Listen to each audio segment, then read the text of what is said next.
జీ5 ఉండగా మీ favourite TV shows ని మీరు అస్సలు మిస్ అవ్వలేరు. Complete free. అవని గారు, ఈవినింగ్ వరకు దీని డీటెయిల్స్ కావాలని బాస్ చెప్పారు. నేను ట్రై చేస్తానండి. అన్నట్టు బాస్కి శ్రీకర్ గారి విషయం తెలుసా? ఇంకా తెలీదు. సరే, మీరు వెళ్ళండి. నా వంతు ప్రయత్నం నేను చేస్తాను. ఓకే అవని గారు.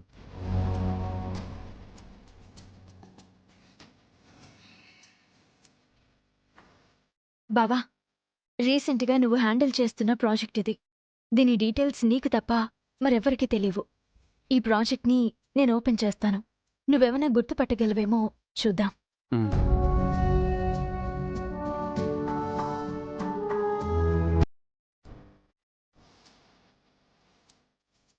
హలో సార్ నమస్తే సార్. నమస్తే. ఫీల్డ్లో ఉన్నావా, ఆఫీసులో ఉన్నావా? ఆఫీసులో ఉన్నాను సార్. చెప్పండి సార్. అర్జెంట్ మీటింగ్ ఉండి ఢిల్లీ బయలుదేరాను. ఫ్లైట్ టెక్నికల్ ఇష్యూ వచ్చి క్యాన్సిల్ అయింది. నెక్స్ట్ ఫ్లైట్కి 2-3 అవర్స్ టైం ఉంది. సార్ 1 అవర్ మన ఆఫీస్లో స్పెండ్ చేసి వెళ్ళిపోదామని బయలుదేరాను. అవునా సార్? మరేం లేదు. పెండింగ్ ప్రాజెక్టులకు సంబంధించిన ఫైల్స్ రెడీ చేసి పెట్టండి, చెక్ చేసి వెళ్తాను. స్టాఫ్ అందరికి ఇన్ఫార్మ్ చేస్తాను సార్. మీరు రండి సార్. 15 మినిట్స్లో రీచ్ అవుతాను. Okay sir. ఓకే.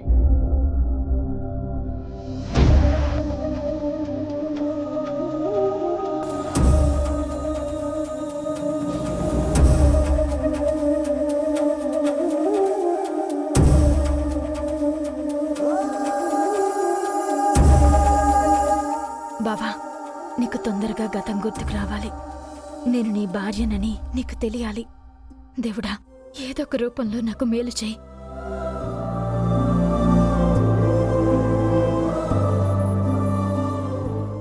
అవని గారు, ఒక విషయం మాట్లాడాలి. కొంచెం ఎమర్జెన్సీ. బయటికి రండి.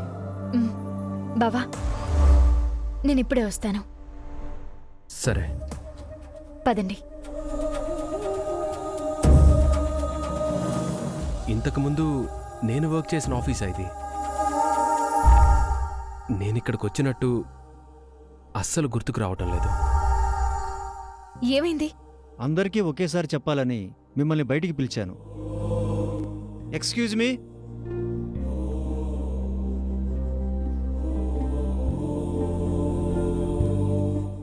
ఒక ఇంపార్టెంట్ విషయం, అందరూ కేర్ఫుల్గా వినండి. మన బాస్ అన్ఎక్స్పెక్టెడ్గా ఆఫీస్ విజిట్కి వస్తున్నారు. వారి వారి ప్రాజెక్టులకు సంబంధించిన ఫైల్స్ని సిద్ధం చేసుకోండి. బాస్ చెక్ చేస్తానన్నారు. ఓకేనా? Okay sir. 15 మినిట్స్లో వచ్చేస్తారు. కమాన్, హరి అప్. అవని గారు, మిమ్మల్ని ఎందుకు పిలిచానంటే శ్రీకర్ గారి ఆరోగ్య పరిస్థితి గురించి చెప్పడానికి నేనే బాస్కు కాల్ చేద్దాం అనుకున్నాను. లక్కీగా ఆయనే వస్తున్నారు. శ్రీకర్ గారి సిచ్యువేషన్ గురించి మీరే బాస్కి డీటెయిల్గా ఎక్స్ప్లెయిన్ చేయండి. ఓకేనండి? ఇంతకీ నీ అబ్బాయి బతికే ఉన్నాడా? జీవోత్సవంలా పడున్నాడు. వాడి లైఫ్ ని నాశనం చేసేసావు. నువ్వు కూడా జీవితాంతం పెళ్లి కాకుండా ఇలా తిరుగుతూనే ఉంటావు. అదిగోనయ్యా, నీ కాబోయే భార్య వచ్చేసింది. నిహారిక ఎలాంటిదో బావ వల్ల బాస్కి తెలుసు. ఆయన రాగానే బావ గురించి చెప్పి నిహారిక బావని చేసుకోబోతుందని చెప్తాను. నిహారిక క్యారెక్టర్ ఎలాంటిదో ఆయన బావకి చెప్తారు. అప్పుడు బావకి ఏదైనా గుర్తుకు రావచ్చు. ఏంటమ్మా అంత షాక్ అయ్యావు? ఎవరు? అవని. శ్రీకర్ని ఆఫీస్కి తీసుకెళ్ళింది కదా, ఏదో విజయం సాధించినట్టు నిన్ను వెక్కిరించడానికి ఫోన్ చేసి ఉంటుంది. అవును నిహారిక, నువ్వు నన్ను ఆపలేకపోయావు చూడు అని గెల్లడానికి ఫోన్ చేసింది. నువ్వు ఫోన్ లిఫ్ట్ చేయకు, నువ్వు బయలుదేరు. మా మధ్య టామ్ అండ్ జెర్రీ ఆటలు రోజు ఉంటూనే ఉంటాయి. ఇప్పుడైతే నా మీద సెటైర్లు వేయడానికి ఫోన్ చేసి ఉండదు. ఏదో కారణం ఉండే ఉంటుంది. అయితే లిఫ్ట్ చేసి మాట్లాడు. ఈ సస్పెన్స్ ఎందుకు మాకు? సరే, స్పీకర్ ఆన్ చేయి. హలో, ఎక్కడున్నావు నిహారిక? నేనెక్కడుంటే నీకెందుకులే, దేనికి చేసావో చెప్పు. అది నేనే గెలిచాను, నువ్వు ఓడిపోయావు అనే మాటల గురించైతే ఫోన్ ఇప్పుడే పెట్టేయ్. అసలే చాలా చిరాకులో ఉన్నాను. అలా మాట్లాడే అవకాశం నాకు దొరికేలా కనిపించడం లేదు నిహారిక. ఎందుకు పాపం? మెమరీ లాస్ కావడం అనేది ఇంత దారుణంగా ఉంటుందని నేను అస్సలు అనుకోలేదు. భావగతం మర్చిపోవడం నీకు బాగా కలిసొచ్చేలా ఉంది నిహారిక. అలా కలిసి రాకూడదనే కదా రకరకాల ప్రయత్నాలు చేస్తున్నా. నేను చేస్తే మాత్రం అవి ఫలించొద్దా ఏంటి? విషయమేంటో సూటిగా చెప్పు. బావని నేను ఇంటి నుంచి బయలుదేరించినప్పుడు బాగానే ఉన్నాడు. ఇక్కడికొచ్చిన తర్వాత అరగంట వరకు బాగానే ఉన్నాడు. నేను చెప్పినట్టే విన్నాడు. సడన్ గా ఏమైందో ఏంటో నిహారిక నిహారిక అంటూ నీ పేరునే జపిస్తున్నాడు.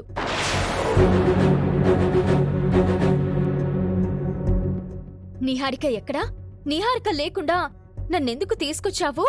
నిహారిక ఉంటే బావుండేది కదా అంటూ చిన్న పిల్లాడ్లా ఒక్కటే గొడవ పెడుతున్నాడు. నాకు కాబోయే భార్య నా దగ్గరుండాలి కదా అంటూ నా మీద సీరియస్ అవుతున్నాడు. నిజంగానా? నిహారికకు ఫోన్ చేసి వెంటనే రమ్మని చెప్పు అని అంటేనే చేశాను. లేదంటే నేనెందుకు చేస్తాను? నా మనసెందుకు ఒప్పుతుంది? నువ్విక్కడికి రావడం నాకిష్టం లేకపోయినా శ్రీకర్ గారి గురించి ఇక్కడ ఎవరు బ్యాడ్గా అనుకోకూడదని పిలుస్తున్నాను. నువ్వెంటనే బయలుదేర్రా. నా శత్రువుని నా భర్త దగ్గరికి రమ్మని పిలవాల్సొస్తుంది. ఏంటో నా కర్మ. నా మీద నాకే చిరాగ్గా ఉంది. విర్రవీగిపోయావు. ఇప్పుడేమైందో చూసావా? మాకు పెళ్లి ఫిక్స్ అయిన విషయం శ్రీకర్ గారి బ్రెయిన్లో బాగా నాటుకుపోయింది.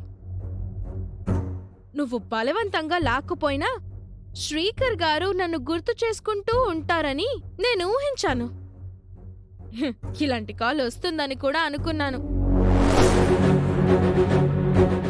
ఇప్పటికైనా అర్థమైందా? శ్రీకర్ నా వాడే. నేను వెంటనే బయలుదేరుతున్నాను. తొందరగా రా తల్లి.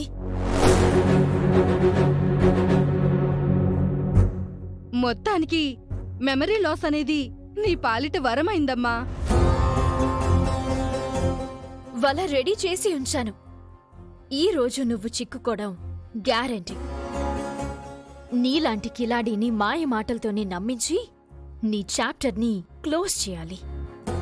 6వ తారీఖు వరకు శ్రీకర్ ఇలాగే ఉంటే చాలు. శ్రీకర్ ఆ అవనికి దక్కడు. నేను బయలుదేరతాను. సరేనమ్మా, సరేనమ్మా. జాగ్రత్త. Bye bye. బావ వాళ్ళ బాస్ వలన నీ సంగతి బయటపడబోతుంది. రా నిహారిక, రా. జీ5 యాప్ డౌన్లోడ్ చేసి అన్ని ఎపిసోడ్స్ పూర్తి ఉచితంగా చూడండి.